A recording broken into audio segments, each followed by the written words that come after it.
If we look at the gospel reading and we try to take it as it is without trying to explain it away, right? Without trying to make reasons why it doesn't apply to us. What does it say? It says, if we want to be forgiven, we need to forgive. And if we ask for the forgiveness of God, yet are unwilling to forgive ourselves, that means we have not been transformed by forgiveness. And so there's being forgiven, which appears to happen first. And then there's forgiving others. And then there's, well, he didn't forgive, so now he himself is punished. And so we can look at different situations, because sometimes they talk and they say, well, at the cross, there were two people, one on each side of Jesus, and the one person on the left, or the right maybe, he asked for mercy. And so people will say, well, he wasn't baptized. He didn't receive communion. Right? He didn't do any good works. But here we can put this to the test. Right? When he died,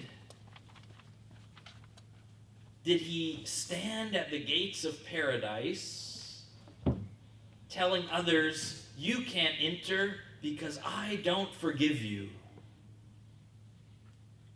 Right? Or did he stand at the gates of paradise as his converted enemies were coming and say to them, I have forgiven you, please, please come in?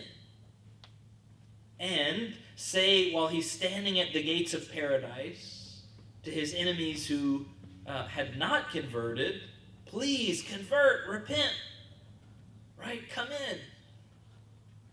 There is forgiveness here. There is mercy. And so I'm asking these rhetorically, right? With the implication of what?